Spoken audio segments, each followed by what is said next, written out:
تب ایک دن پیغمبر حضرت محمد صلی اللہ علیہ وسلم نے یہ فرمایا کہ کل میں جھنڈا اس آدمی کے ہاتھ میں دوں گا، اس شخص کے ہاتھ میں دوں گا جس سے جو اللہ اور رسول سے محبت کرتا ہے۔ کس کو دوں گا جھنڈا کل؟ جو اللہ اور اس کے رسول سے محبت کرتا ہے، اور اللہ اور اس کا رسول بھی اس شخص سے محبت کرتے ہیں۔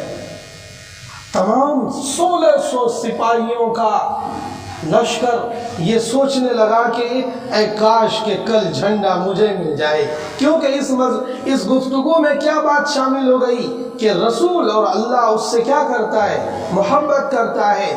تو یہ سن کر جملہ اصحاب کرام، جملہ حضور صلی اللہ علیہ وسلم کے فدائیین ساتھی کہنے لگے کہ اے کاش کہ یہ جھنڈا کل جو ملے گا مجھے ملے۔ ادھر حضرت ابو بکر بھی، عمر بھی، دوسرے صحابہ بھی یہ سوچتے تھے کہ اے کاش مجھے یہ جھنڈا ملتا۔ اگلے دن جب سورج طلوع ہوا تو آپ صلی اللہ علیہ وسلم نے حیدر کرار، علی مرتضیٰ کو بلایا کہ علی کو بلاؤ، علی کو بلاؤ۔ یہ سرپرائز کسے ملا؟ علی کو ملا۔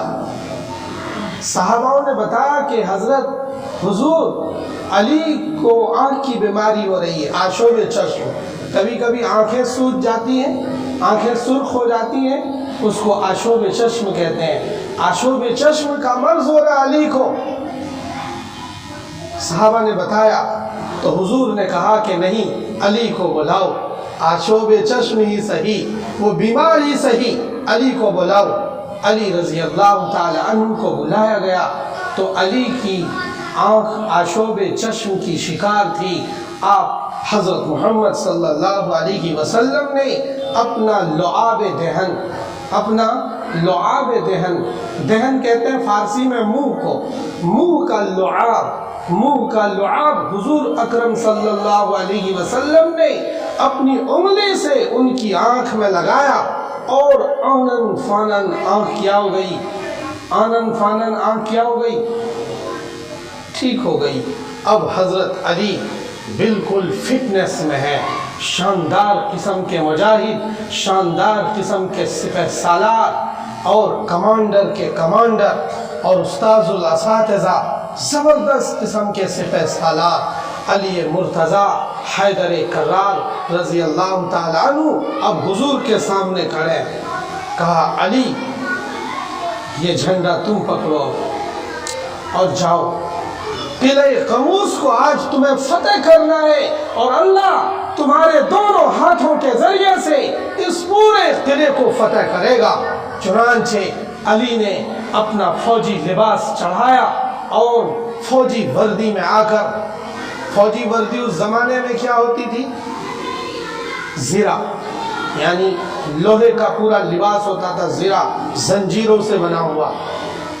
علی نے پورا زرہ اپنے جسم پر تیار، ایک فوجی کمانڈر کے روپ میں اب علی کھڑے ہیں، جھنڈا لیا، 1600 سپاہیوں کا جھنڈا کس کو ملا؟ علی مرتضیٰ رضی اللہ تعالی عنہ کو۔ اور اب آپ یعنی علی اپنے فوجیوں کو لے کر قلعہ قموس پر حملہ آور ہوئے۔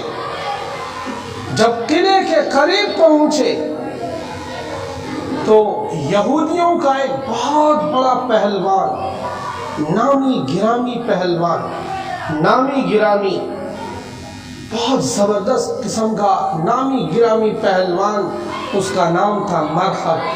کیا نام تھا؟ مرحب، بڑا ہا سے مرحب، MARHAB، مرحب۔ مرحب نام سے ایک زبردست قسم کا پہلوان تھا۔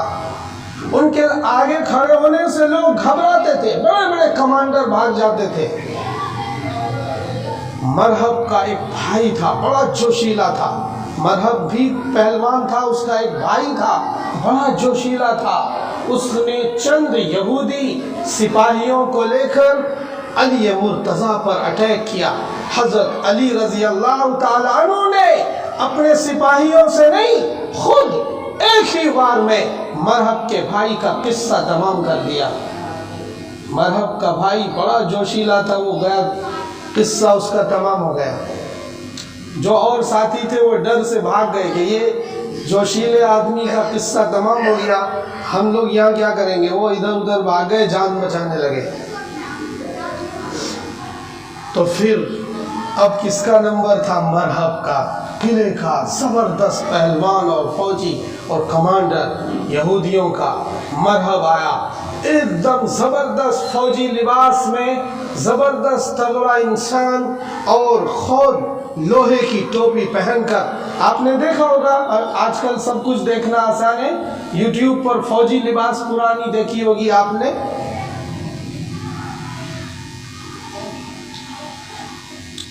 اسی زبردست لباس میں لوہے کے خوت کو پہن کر، یہودیوں کا جو سب سے شاندار فوجی لباس تھا وہ کسے ملا تھا؟ مرہب کو پہننے کے لیے، اور کہا کہ جاؤ آج علی کا قصہ تمام کرنا ہے تجھے۔ یہودیوں نے کہا کس کا قصہ تمام کرنا ہے؟ علی کا۔ علی کا۔ حضرت علی رضی اللہ تعالیٰ عنہ نے اشاروں سے اپنی فوج کو روکا کہ اسے قریب آنے دو، اس کا قصہ تو میں ہی تمام کروں گا۔ چنانچہ مرہب جب قریب آیا، اکڑتا ہوا، تکبر سے لیس، زبردست قسم کا بہادر، دیکھنے میں سامنے والا مرعوب ہو جائے۔ لیکن ادھر کون تھے؟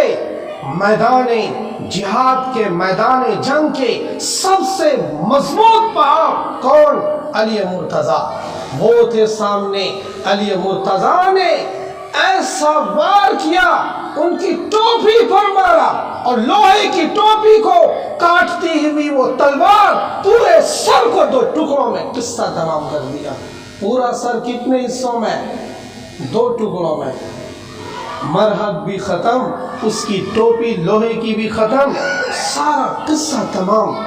جب مرہب کو اتنی دردناک موت ماری علی مرتضیٰ نے، یہ سب یہودیوں کے فرما روا قلعے پر چڑھ چڑھ کے دیکھ رہے تھے اور خوب خوش ہو رہے تھے۔ آج پتہ چلے گا مسلمانوں کو، اب پتہ چلے گا، اب ہم نے سیکرٹ ایک گروپ فوج کو ہم نے اتارا ہے، ایک گروپ کا کمانڈر ہم نے اتارا ہے۔ ان کو بڑا ناز تھا، ان کو بڑا فخر تھا مرہب پر۔ جب وہ سارا منظر دیکھ رہے تھے، یہودی تلملا رہے تھے کہ اب مسلمانوں کی خیریت نہیں۔ جب علی مرتضیٰ رضی اللہ تعالی عنہ نے یہ بھیجا تھا کہ آج میرا اللہ ہر حال میں اپنے محبوب علی پر اس قلعے کو فتح کرے گا، تو اس فتح کو کون روک سکتا ہے؟ سورج تو بے نور ہو سکتا ہے، چاند اور سورج سب بے نور ہو سکتے ہیں، لیکن کون، کس کی بات جھوٹی نہیں ہو سکتی؟ پیغمبر حضرت محمد مصطفیٰ صلی اللہ علیہ وسلم کی بات جھوٹی نہیں ہو سکتی۔ جب علی کو پورا آفر کدھر سے مل گیا کہ آج قلعہ فتح ہونا ہے، اور کس پر فتح کرے گا اللہ تعالیٰ؟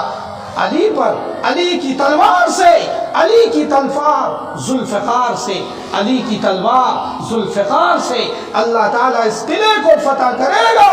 اللہ نے عرش پر لکھ دیا ہے کہ آج قلعہ قموس فتح ہونا ہے۔ تو یہودی کسی بھی کمانڈر کو اتار دیتے، یہودی کسی بھی کمانڈر کو اتار دیتے، مرہب سے بہتر بھی کوئی اور پہلوان ان کے پاس ہوتا، اسے بھی اتار دیتے، تو اس کی بھی لوہے کی ٹوپی 2 ٹکڑوں میں ختم ہونی تھی، اس کا بھی سر 2 ٹکڑوں میں بٹنا تھا۔ اس لیے جب علی مرتضیٰ رضی اللہ تعالی عنہ نے وار کیا، تو ایسا نہیں کہ 2-3 وار میں، ایک ہی وار میں، ایک ہی للکار میں، ایک ہی ضرب میں۔ کس کی ضرب تھی؟ حیدر کرار کی تھی، اور کسی کی طاقت تھی؟ اللہ کی طاقت تھی، اللہ کی طاقت تھی۔ مرہب مر گیا، مرہب پوری باڈی اس کی جسم پر وہ زمین پر پڑی تھی۔ جب اس کے سپاہیوں نے دیکھا یہودی سپاہیوں نے دیکھا کہ مرحب اتنا بڑا کمانڈر ہمارا مارا گیا تو سب کے حوصلے پست ہو گئے، سب بلوں میں بھاگنے لگے، سب نے ہتھیار پھینک پھانک کر ادھر قلعے کی طرف بھاگے اور قلعے میں جا کر بند ہو گئے۔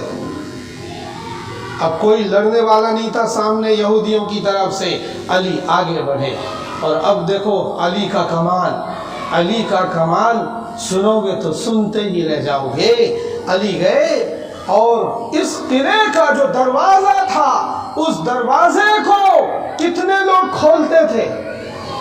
20 آدمی مل کر اس کو کھولتے تھے۔ کتنے لوگ مل کر کھولتے تھے؟ 20 آدمی مل کر کھولتے تھے۔ اتنا موٹا دروازہ تھا وہ، 20 آدمی مل کر کھولتے تھے۔ علی نے اسے اپنے بازوئے طاقت سے اٹھایا اور دروازے کو اس میں جو پھنسا ہوا ہوتا ہے کیل میں، وہاں سے قبضے سے نکال کر اسے سامنے گرا دیا۔ سامنے قلعے کے فوراً بعد ایک خندق بنا رکھی تھی یہودیوں نے کہ کوئی اگر دروازہ توڑ بھی دیا تو خندق کراس نہ کر پائے اسلامی فوج۔ تو علی نے کیا دماغ لگایا کہ دروازہ توڑو اور پل بنا دو، دروازہ توڑو اور کیا بنا دو؟ برج بنا دو۔ چنانچہ دروازہ کو اکیلے علی کے بازوئے طاقت نے اٹھایا اور اس پر خندق پر دے مارا، اور ادھر سے 150 صحابیوں کا جو گھوڑ سوار فوجی تھا اسے جب قلعے میں اندر داخل کر دیا تو سب فوجی یہودیوں کی حالت خراب ہو گئی۔ اور کتنے یہودی مارے گئے جو مڈویل ہو رہے تھے؟ 93 یہودی مارے گئے۔ 93 کتنے؟ 93 یہودی مارے گئے۔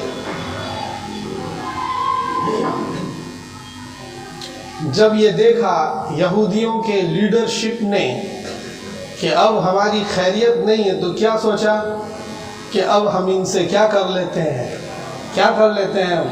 مصالحت، کمپرمائز کر لیتے ہیں۔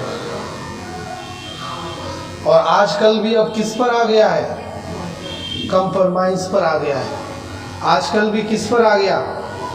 کمپرمائز پر آ گیا۔ نہیں آ گیا؟ سمجھ میں تو آ رہا ہوگا نا؟ آج کل بھی کس پر آ گئے؟ کمپرمائز پر آ گئے۔ جب دیکھا کہ اب حالت خیریت میں نہیں ہے تو کمپرمائز میں یہودیوں کے لیڈرشپ نے کمپرمائز کیا۔ اب کس سے کمپرمائز کریں گے؟ پیغمبر حضرت محمد مصطفیٰ صلی اللہ تعالی علیہ وسلم سے اپنے قاصد کو بھیج کر صلح کی درخواست پیش کری۔ آپ نے تمام قبیلوں کو شروع میں امن دیا، ان کو بھی امن دیا۔ کہا کہ کیا چاہتے ہو؟ نو کہ حضور ہم یہی رہنا چاہتے ہیں۔ اوکے تم یہی رہو،